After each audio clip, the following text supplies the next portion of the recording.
I'm Susan, and I'm the MD from a branding and design agency just down the road, actually in Old Street, called Ho Co.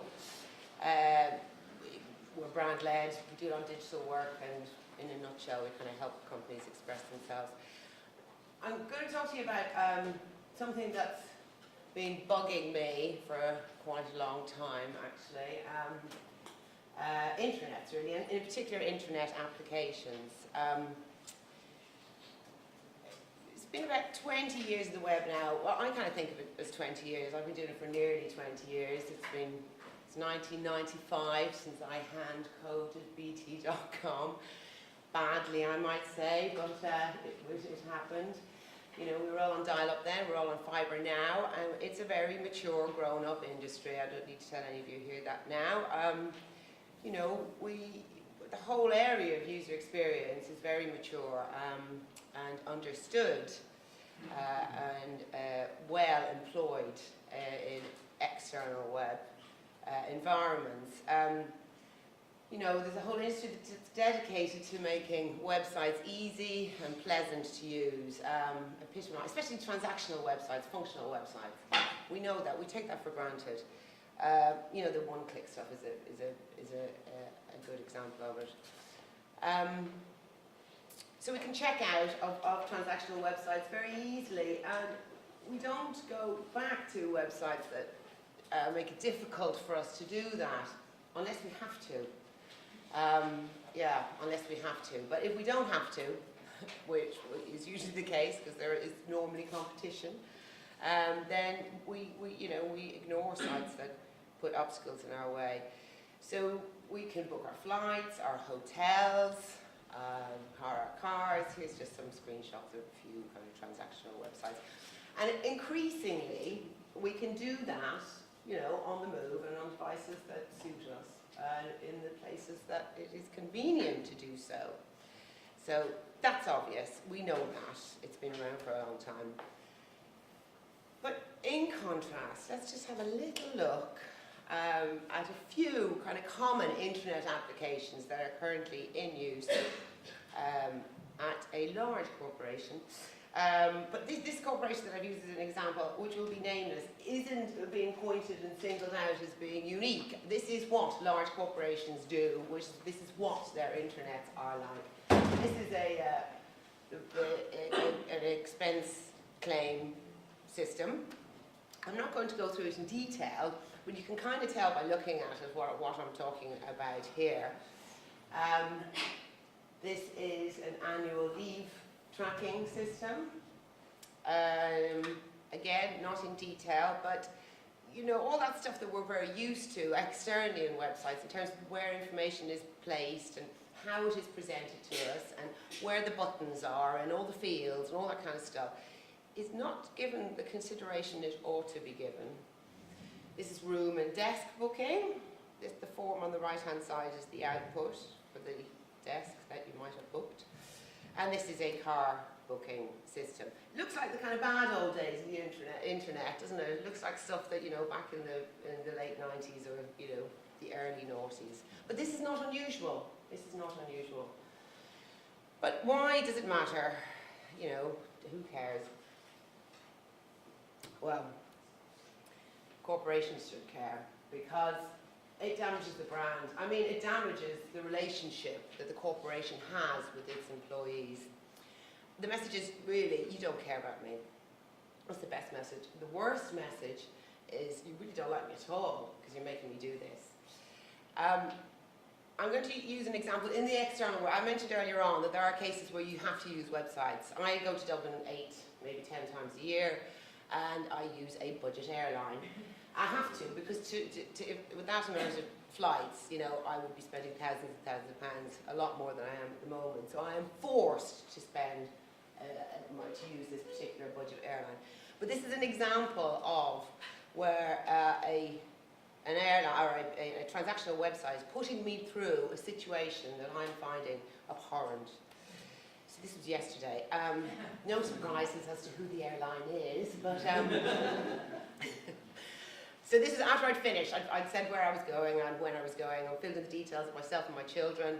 And then obviously the first thing is I say I don't want priority boarding, and then it asks me do I not want it for my children as well. Okay, I won't have that. And then it asks me do I want insurance. I have to say I don't want insurance. I don't want it for myself or my children. I've said that 3 times. And it asks me to choose. This is interesting because this is by design. You see this travel without insurance, that's the option here. They haven't even put one of these little breaker marks in here. That's on purpose. Then it asks me, do I want reserved seating? Now, you know, you might think, oh, I don't actually have to check. I don't want reserved seating. However, I do have to check. I don't want a text message. Now, that isn't inconsistent coding or design. That's by design, because each of those processes are different. So I've got to really think about it. And then I go, okay, terms and conditions are ready. I'm ready to go, continue. But no, I'm not ready to go because I've got more of another insurance option coming up here. Again, a different design, a different layout. This is by design to make, I'm thinking, is this something different? I'll say no. Then I've got to say I don't want car parking at the airport. And I don't want Ryanair talk. I don't want to book my journey to Stansted. And I don't want to book my journey from Dublin Airport. I don't want baggage. I have to say all of this. And then I go, continue. I've obviously made a mistake, continue. A hard car. I don't want a hard car, continue. Finally, I'm here. The last thing I have to say is I don't want their hideous newsletter, thank you very much. And then I'm here and I put my card details in and I'm out.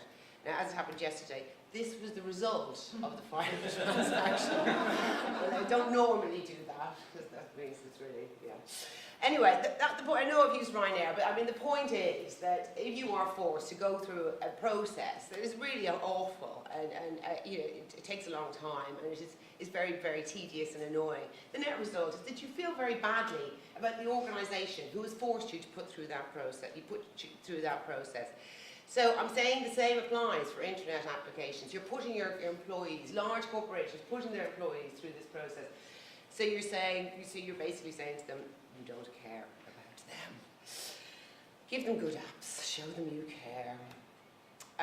But the other reason, so one is the disengagement. The other good reason, and the very straightforward business reason, is that you have spent quite a lot of time on these things because they're not designed very well.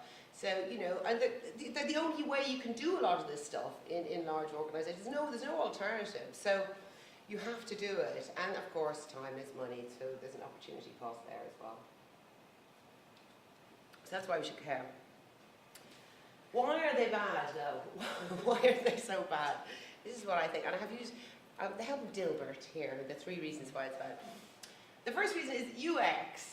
We all know it, you know, it's all grown up, it's all very big externally. It's still sidelined by IS departments within our organisations. There's still this sense, well, it works, doesn't it? It's fine, it works. You know, you can actually get through the process. You know, you can do it. So, you know, it's up, it's running. But of course, once you put something like that in place, if you don't employ UX in the normal way that people employ UX for external websites, you end up with something that becomes very difficult and costly to fix. Management is not interested. It is true. It is seen as kind of facilities, you know, the priorities with senior management is more about keeping the business up and running and selling more stuff. And it's still not given the priority it ought to be given. And then there's this whole area about security. This is only really an issue with regard to making some of these applications available in the mobile space. It still is the case that a sort of default protocol is applied to all applications, all internal applications that require the user to only use laptop computers, or basically mobiles are seen as insecure, mobile devices are seen as insecure, but that's not necessarily the case. And a clever way of looking at this should be applied. So, but look, what can we do? What would be good? I mean, for example, it doesn't take much to envisage this kind of thing. So we've got a scenario. We have Barbara. She's on her way to work. She's on a train, and she needs a desk when she gets there because it's a hot desk situation. She works at home most of the time.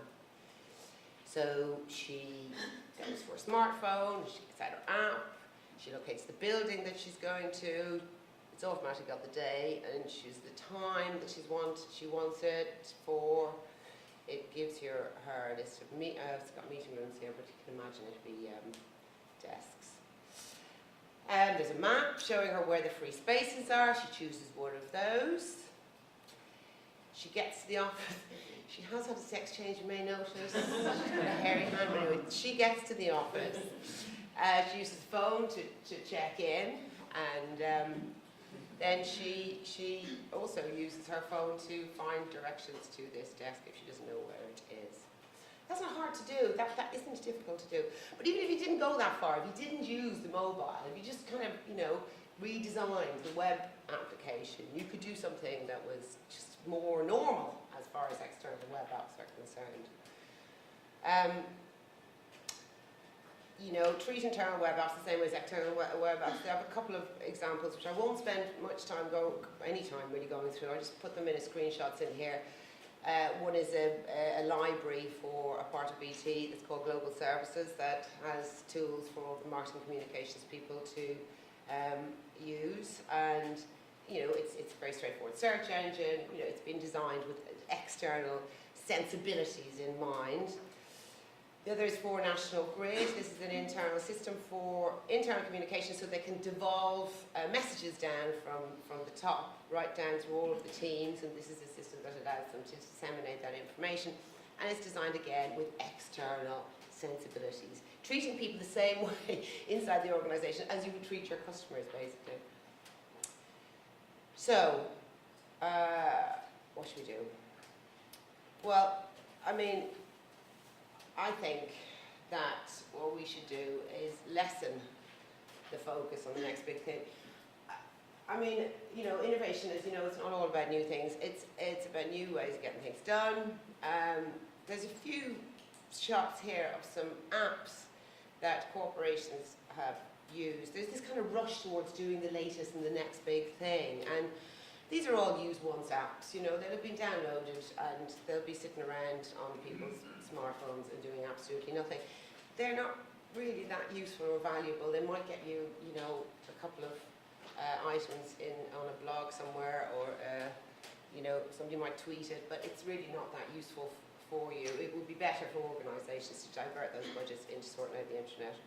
Just to illustrate that point a bit further in terms of the focus on new things, this is a synopsis for one of the sessions that's taking place at a conference near here in Silicon Roundabout soon.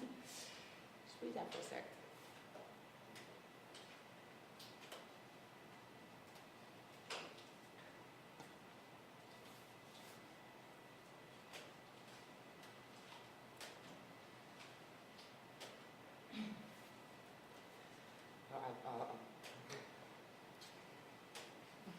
See, this is really, I think, wasting people's time. And I think you should be focusing on the stuff that we can fix, that we know how to fix, that will make a big difference.